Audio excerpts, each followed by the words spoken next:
laudo pericial nos corpos das vítimas da chacina da Meruoca não deixa dúvidas. Os 4 amigos foram perversamente executados.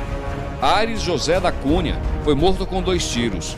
Luiz Paulo Cronenberg, Valderli Correia da Silva e Manuel Pereira de Souza foram alvejados 5 vezes cada um. Todos estavam deitados e rendidos aos policiais.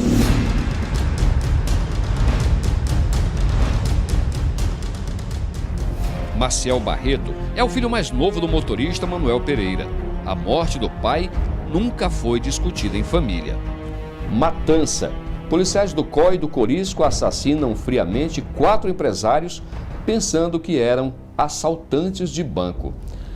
Esta é a reportagem datada do dia 18 de janeiro de 1999, que trata exatamente da chacina da Meruoca. Nós estamos na casa da Dona Maria do Carmo. Ela é viúva do seu Manuel Pereira, o motorista que estava acompanhado dos empresários naquele dia. E pela primeira vez na televisão, ela dá detalhes destes 15 anos após a morte do esposo. As crianças pediam uma fruta para comer e eu não tenho. Isso aí machuca muito. Pedir um biscoito, um iogurte, a gente não tem para dar.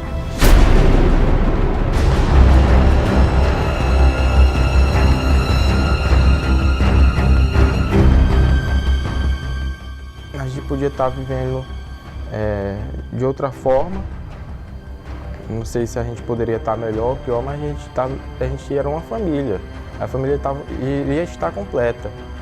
Mas no caso, está faltando ele, está faltando meu pai. Para mim, eu não tinha ideia do que se estava passando.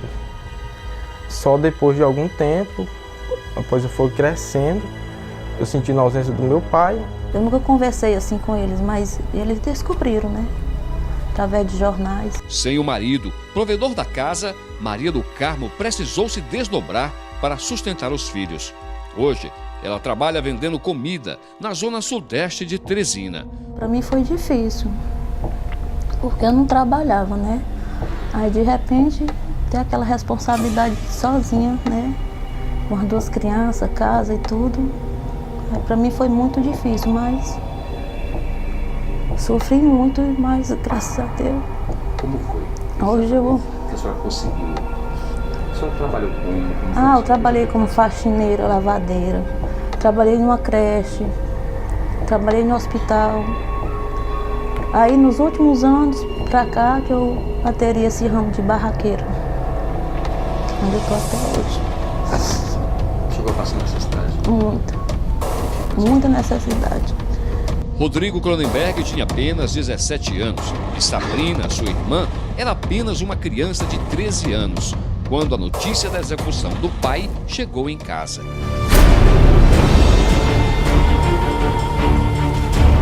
Eu lembro assim, muito bem, a gente estava assistindo televisão, eu e minha irmã, e a primeira coisa que a gente percebeu foi um barulho muito alto do portão. E era meu irmão batendo no portão.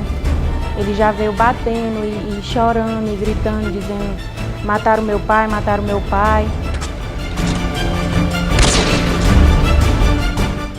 E a gente ficou sem entender o que era que estava acontecendo. De repente a casa começou, os vizinhos começaram a vir. E ele só repetia isso, que tinham mataram meu pai, mataram meu pai. E aí aos poucos foi que a gente foi absorvendo o que tinha acontecido, que os tios começaram a chegar, as pessoas começaram a primeiro tentar esconder. Não, vamos ver primeiro o que aconteceu, talvez não tenha sido nada disso. E depois veio mesmo a notícia do que tinha realmente acontecido, que eles tinham matado os 4.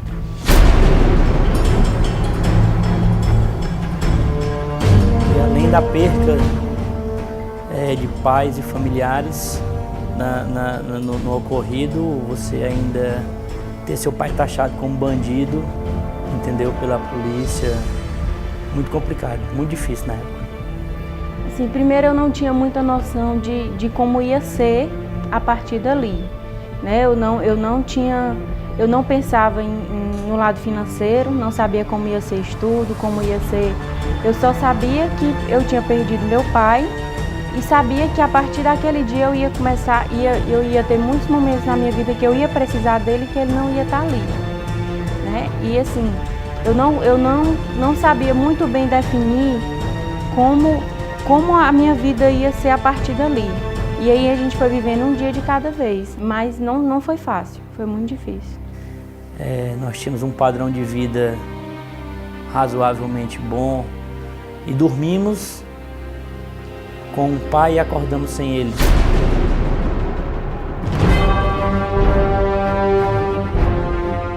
Acordamos sem o nosso gestor, quem colocava tudo na família, quem botava comida, quem dava roupa, quem dava escola, quem mantinha o sustento da casa.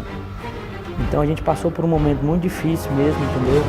Mas sempre também tivemos a ajuda da família, entendeu? Dos meus tios, irmãos deles, dos irmãos da minha mãe de Minas Gerais também, que nunca nos abandonaram, entendeu? Sempre estavam ali, na medida do possível, nos ajudando. Cada dia que passa, eu tenho vontade de saber como seria a convivência do meu pai com meu filho, né? Como seria meu pai entrar comigo na igreja.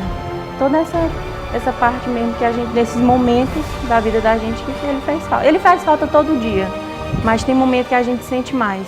Rodrigo nos conta que a tentativa de transformar as vítimas em criminosos levou sua família a ser investigada pela polícia. Na época do acontecido foi ventilado que ele fazia parte de crime organizado, que trabalhava com venda de carro. Foi falado até que um desses tios meus que faleceu no ocorrido estava aqui na quinta-feira descarregando um carro com armas, sendo que eles chegaram no sábado. Entendeu? E alguém disse na época que tinha visto ele, entendeu? Na quinta-feira antes do sábado ocorrido, descarregando um carro carregado de armas aqui em Teresina. Então, foi algo que foi criado e inventado, entendeu? A gente não sabe por quem, por qual motivo. E também, hoje é que não interessa mesmo a gente ficar sabendo. O importante é que foi tudo esclarecido, o importante é que eles procuraram e realmente não acharam nada. Nossa família é uma família grande, íntegra, de pessoas trabalhadoras, entendeu? Então não adiantou eles tentarem vincular o nome do meu pai com alguma coisa de errado. As lembranças ainda são muito presentes, guardadas com carinho e dor. Da maneira como eu vi o Luiz Paulo chegar aqui no corpo, todo queimado, a pele arrancando do braço, um corte muito grande no rosto, de onde a bala pegou na boca dele, que saiu da nuca e fizeram aquele corte. É uma coisa que é uma cicatriz que marcou em mim, que não acaba nunca. É como se eu estivesse vendo ele naquele jeito, não esqueço nunca aquilo. Eu acho que a revolta passou já, né? O sentimento que a gente tem hoje pelo menos eu penso assim, claro que eu queria que eles tivessem sido punidos como eles foram, não como deveriam, mas foram. Mas a gente pensa assim, não vai trazer meu pai de volta. Então, não, assim, tanto faz. Hoje, né, depois desse tempo, depois de quase 16 anos. Até agora as famílias continuam desamparadas. Essa é a realidade e a gente só lamenta, porque, como você mesmo disse, as fotos vão comprovar. Veio governador, veio secretário de comunicação, veio assessor, veio tudo, entendeu? Apareceram, se promoveram, entendeu? Com a tragédia da família da gente.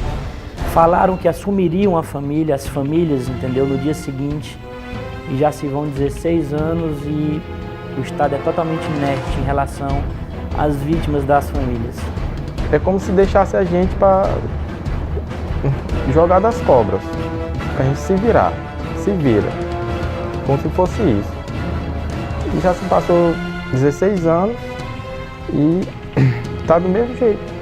A última lembrança que eu tenho dele em vida, ele está indo para trabalhar e eu pedindo a benção a ele.